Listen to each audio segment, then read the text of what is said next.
My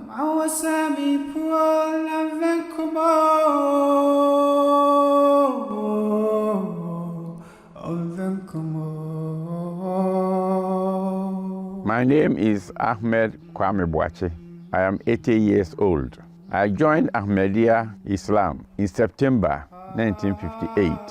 I was in middle school as a small boy. Then a young man came to teach us. He was called Alhaj.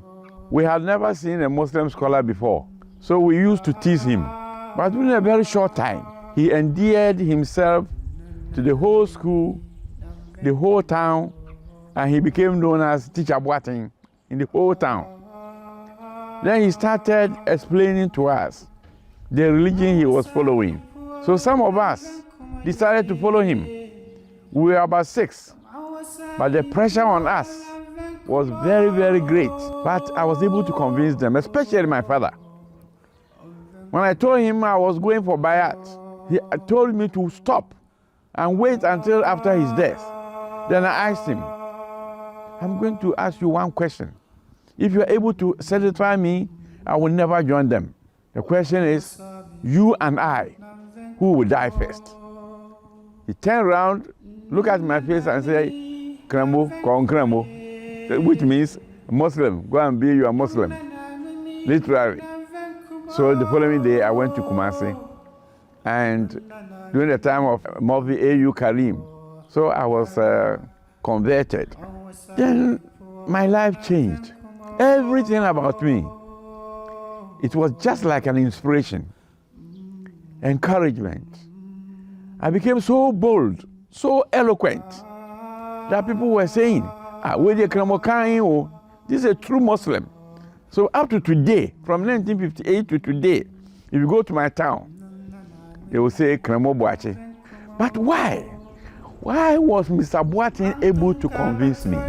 He brought an inspirational Islam, a convincing Islam, a scientific Islam, Islam that did not depend on mysticism and myths, but facts and figures. And he told me whatever I was doing, I should be truthful and I should fear God.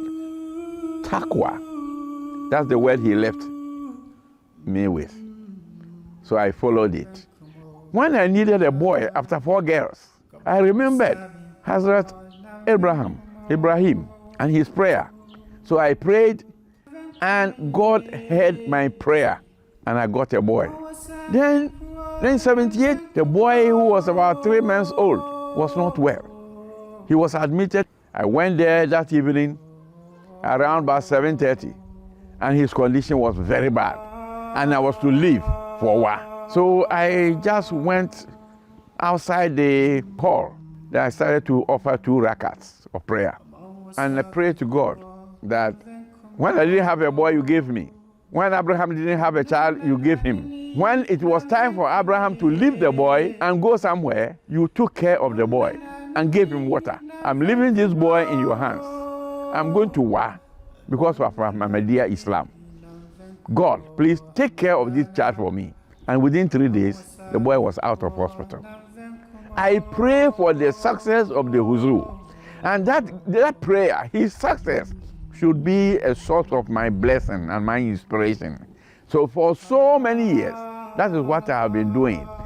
I met Khalifa Nasser at Sopon and Kumasi.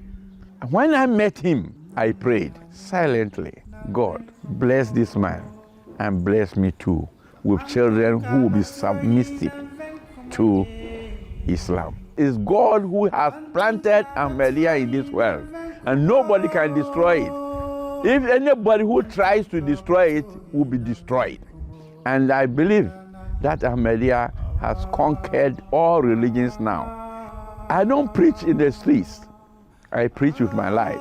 I preach with my speech, my advice, my inspirations, and whatever I do.